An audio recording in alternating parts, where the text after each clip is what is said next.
Boa tarde a todos, hoje é dia 26 de março, aniversário da cidade de Porto Alegre.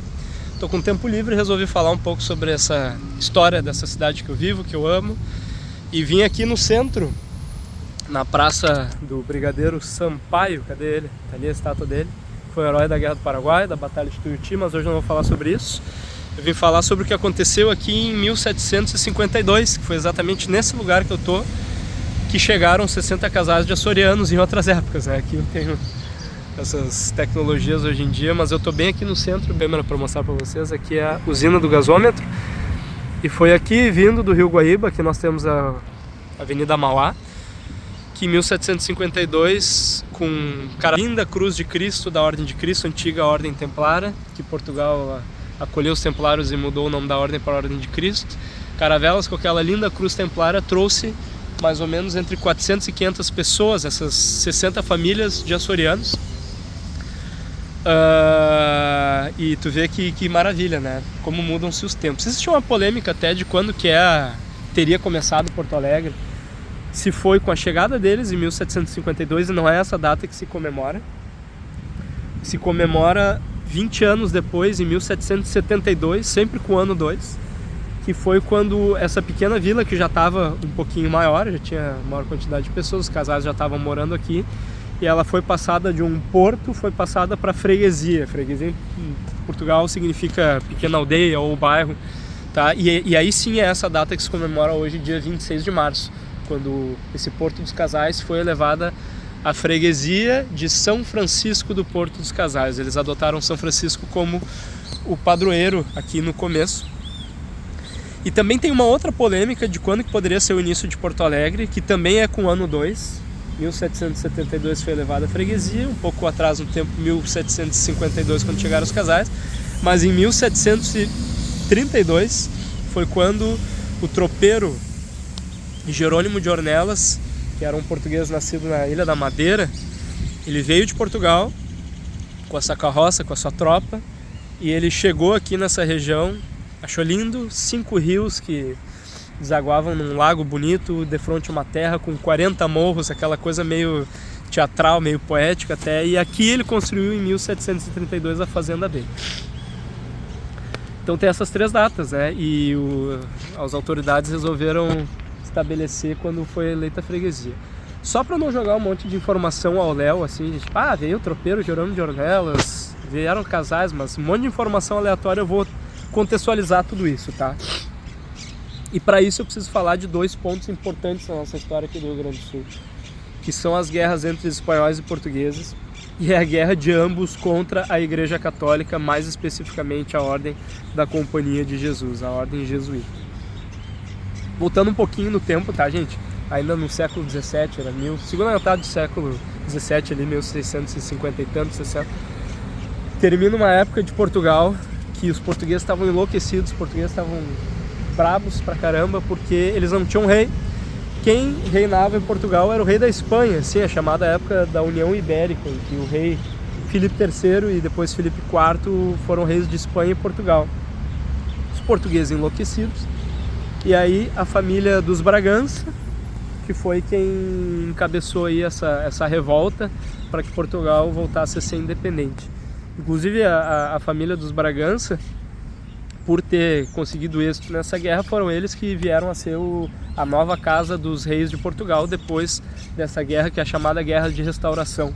Até uma peculiaridade, a casa dos Bragança, muitos séculos antes disso, ela surgiu de um santo da igreja, São Nuno Álvares Pereira, que foi um grande general de guerra português e foi canonizado pela Igreja Católica. Ele que fundou a Casa dos Bragança e escolheu a cor verde para ser a casa do brasão dos Bragança, e é por isso que a nossa bandeira do Brasil hoje que é verde, por causa dos Bragança, por causa de São Nuno Álvares Pereira. Mas enfim, voltando à história. Os Bragança lideraram a guerra de restauração, Portugal volta a ficar independente, e com aquele clima legal que vocês imaginam, né? Como é que ficou a questão diplomática de Portugal e Espanha logo após essa guerra. E não nos esqueçamos que essa região aqui do Rio Grande do Sul fazia parte de Portugal, fazia parte de Espanha, né? As terras além-mar, como eles chamavam. O que Portugal faz? Portugal queria explorar muito o Rio da Plata, O Rio da Plata era uma super estratégica fonte de comércio, de navegação, na própria prata, enfim. E Portugal foi lá e construiu em 1750, 1750 não, foi antes, agora não me recordo o ano, mas construiu a cidade de Colônia de Sacramento, de frente à cidade de Buenos Aires. Os espanhóis tinham a cidade de Buenos Aires, na beira do Rio da Plata, e Portugal foi lá e construiu Colônia de Sacramento. Só para vocês terem noção, depois disso Portugal ainda fez a cidade de Laguna, para ser uma cidade mais próxima de Colônia de Sacramento, para levar suprimentos, para levar comida, levar armas. Vocês imaginam a função que era o cara sair de Laguna de carroça para levar comida e levar suprimentos até os portugueses que moravam em Colônia de Sacramento. E sempre guerra, e Espanha bombardeando Colônia de Sacramento, morrendo gente nas batalhas, era aquele inferno. Nessa época, o rei de Portugal era rei Dom João V de Bragança, salvo engano. Ele já estava bem velho, ele estava cansado de guerra, ele estava cansado dessa função toda, e ele resolve sentar com o governo da Espanha e aproximar uma diplomacia para que parasse essas animosidades. E em Madrid, em 1750, daí se assina o Tratado de Madrid. Tratado de Madrid, o que aconteceria?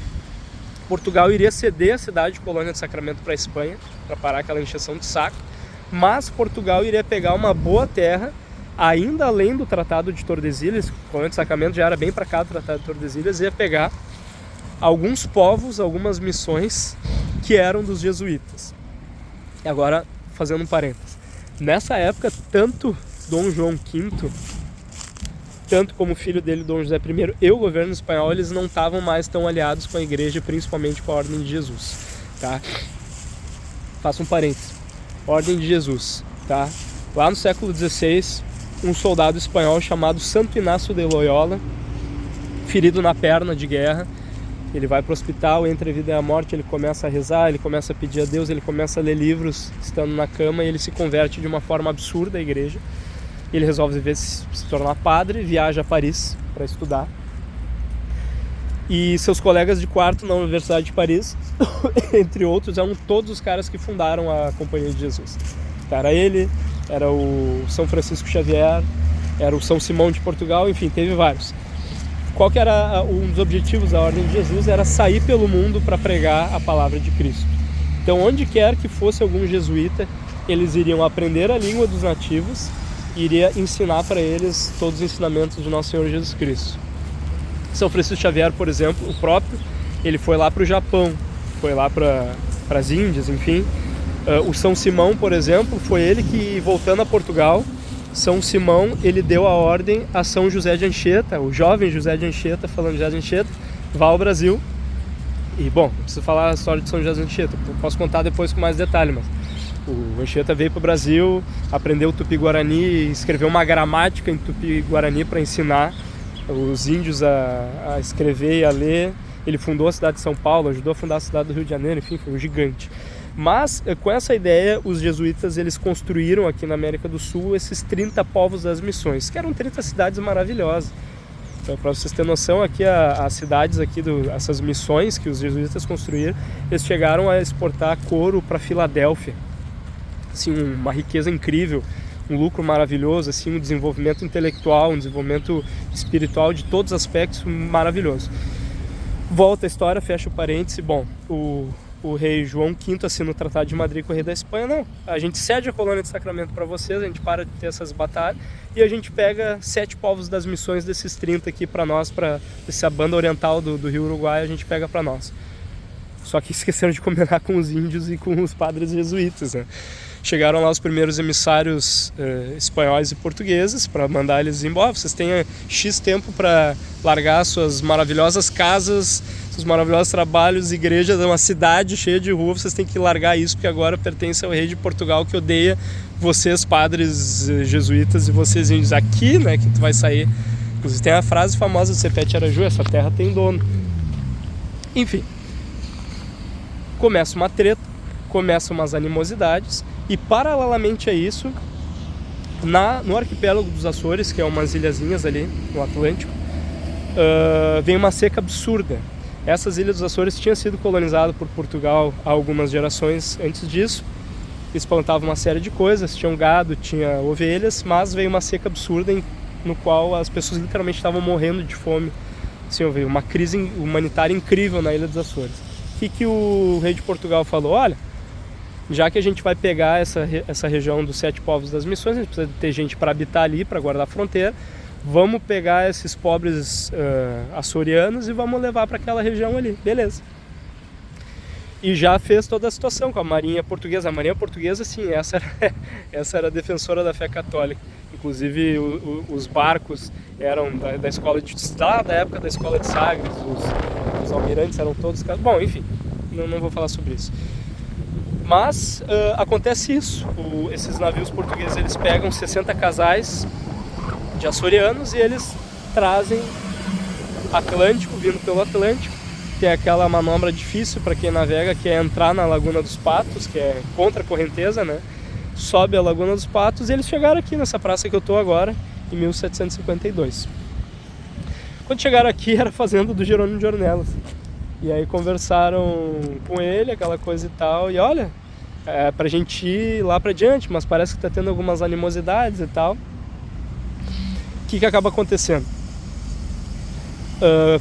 Estoura a guerra, estouram batalhas, começa a morrer índio, começa a morrer padre. Inclusive eu recomendo muito, quem não assistiu ainda, o filme A Missão, tá? O ator principal do filme é o Robert De Niro, baita filme.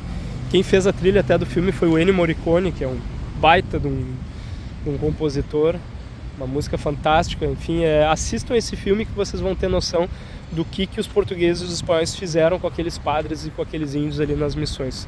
Foi assim, começaram com batalhas um pouco amenas, começou a ter morte dos dois lados, porque os índios revidavam, até que veio o ano de 1755. O ano de 1755 foi um ano importante na história da Europa no geral, porque houve o pior cataclisma, o pior terremoto, foi nesse ano de 1755, esse terremoto que foi o início da ciência da sismologia, foi por causa disso. Foi um terremoto bizarro que aconteceu no Oceano Atlântico, que fez com que os prédios de Lisboa caíssem, em grande maioria. As pessoas morreram soterradas, muitas pessoas em Lisboa morreram soterradas. Velas ligadas começaram a produzir incêndios, e depois as pessoas ainda que conseguiram sobreviver, depois de algumas horas veio o tsunami em Lisboa e acabou matando uma considerável parte da população de Lisboa. Dom José I, que já não gostava muito da igreja, mas que administrava, tentava fazer alguma diplomacia, por exemplo, na Guerra Guaranítica que já tinha começado, ele cria ele fica assim com um trauma desse terremoto, as pessoas morrendo, as pessoas queimadas, aquela coisa. Até tem aquela curiosidade, né, que nesse dia, quando deu o terremoto, eles já estavam na estrada, porque a Dona Maria, filha dele, que é a Dona Maria, mãe do Dom João VI, queria ir para casa de campo, enfim, então eles acabaram não morrendo, porque eles já estavam na casa de campo. Mas ele pirou, assim, eu não vou mais administrar isso aqui, eu não vou reconstruir essa cidade no meio do caos, por favor. E ele nomeou o primeiro-ministro dele, que era o Marquês do Pombal. Esse sim, um cara que detestava a Ordem de Jesus, detestava a igreja. O Marquês do Pombal é um dos maiores inimigos da história da igreja. Marquês do Pombal, quando ele assume o reino, aí sim ele intensifica. Por exemplo, aqui nas guerras guaraníticas, ele põe para quebrar. E aí nesse último ano, quando o Marquês do Pombal assume, a ordem de matar até as últimas mulheres e crianças indígenas, e vamos acabar com essa brincadeira aqui. Daí vem o ano de 1756, um ano após o terremoto de Lisboa, com já Marquês do Pombal com alto controle sobre o reino português. Morre o Sepete Araju, eles acabam com a guerra, e aqui ao meu redor, aqui onde eu estou na praça, os casaizinhos açorianos já estavam mais ou menos assentados aqui, né, com uma vilinha, com casinhas, aquela coisa toda, mas eles não seguiram até onde era o objetivo da viagem deles, lá para ocupar a região missioneira lá. Eles ficaram por aqui. Bem, a animosidade entre Portugal e Espanha piorou, a animosidade entre Portugal e a igreja piorou, até 3 anos depois, em 1759, tem o famoso assassinato dos Távoras, que era uma família nobre que apoiava a Companhia de Jesus e apoiava a igreja, e Dom José I, Marquês do Pombal, enforcou, queimou os caras numa praça pública lá no bairro de Belém, lá em Lisboa, onde tem o pastelzinho de Belém. fizeram uma carnificina, arrancaram o membro dos caras, a coisa mais horrível. E nesse fatídico ano de 1759 foi o ano que o Marquês de Pombal expulsou toda a Companhia de Jesus, qualquer padre que tivesse em Macau, tivesse no Brasil, tivesse em qualquer lugar que pertencia a Portugal, seria perseguido, morto e expulso. Uma das coisas, só para não falar tão mal do Marquês de Pombal, que o Marquês de Pombal ele dizia que não poderia se mais ensinar os chineses lá na China na língua local, porque era isso que os jesuítas faziam, né? Eles aprendiam as línguas e ensinavam na língua deles. E o Marquês de Pombal ele falou, olha, a gente vai falar português em todo o território, aqui e além mar. Então, por exemplo, o fato de eu estar falando em português com vocês agora foi graças a essa ordem do Marquês de Pombal, que até então nas escolas se ensinava os índios em Tupi-Guarani. Era em Tupi-Guarani que se falavam nas missões, por exemplo, nas escolas, enfim. Mas foi graças a ele que a gente está falando em português, mas não apaga os terríveis pecados e brutalidades que esse cara fez. Bem, as animosidades, como eu digo, entre Igreja e Portugal continuam, mas entre Portugal e Espanha também continuam. Até que em 1762 há uma guerra bizarra entre Portugal e Espanha, a Guerra dos 7 Anos, em que os espanhóis invadem Portugal, pelo lado leste ali de Portugal, e no ano seguinte, em 1763, vindos do Rio da Plata, que agora, segundo o Tratado de Madrid, aquilo já era tudo Espanha, né? Eles começaram a fazer incursões invadindo aqui o Rio Grande do Sul e matando gente, estuprando mulher. Eles invadiam e saqueavam o Rio Grande absurdamente, sabe? Inclusive, aquele trecho do livro do Érico Veríssimo, né, O Tempo e o Vento, que tem aquela pesadíssima cena para quem lê, que a Ana Terra é abusada por um monte de soldado castelhano, é numa dessas incursões dos castelhanos, dos espanhóis que vêm do sul, né? Começa a se pensar que não era uma boa ter como capital aqui da província de São Pedro a cidade de Rio Grande, porque é muito ao sul. Então vem-se a ideia de transformar aquela pequena vila dos casais açorianos em não apenas uma vila, mas transformar numa freguesia. Como eu disse, freguesia como se fosse um pequeno povoado, mas alguma coisa já formalmente reconhecida, né? E aí que vem essa história de 1772 eles elevam Porto Alegre à freguesia de São Francisco do Porto dos Casais. E como continuou todos os assaltos ali a Rio Grande, aquela coisa toda, depois eles resolveram fazer de Porto Alegre não só uma freguesia, mas resolveram fazer a capital do estado inteiro. Então, em 1773, Porto Alegre foi elevada a capital. Não me lembro exatamente o nome de Porto Alegre agora. Eu acho que era Nossa Senhora Santa Madre Mãe de Deus de Porto Alegre. Eles mudaram o nome de Porto dos Casais para Porto Alegre, desde então ficou Porto Alegre. Tá? Mas é isso, essa é a conjuntura. Vídeo de 18 minutos chegando agora. Desculpa aí, gente, eu só gosto de ligar o celular e não só jogar um monte de data e um monte de acontecimento, mas eu tento linkar eles para que a nossa percepção melhore um pouco. Tá? Vou inverter a câmera. E entre as histórias aqui do nosso grande herói da Guerra do Paraguai aqui, da Batalha de Tuiuti, e a história vai se indo e vai vindo. Nós não repitamos essas animosidades passadas entre guerra e brigas entre igreja e governo, poder secular, mas entre guerras, mas a gente sabe que a gente está cheio de guerra aí no mundo afora, né? É complicado. Mas parabéns Porto Alegre, parabéns a nós porto-alegrenses e viva a nossa história!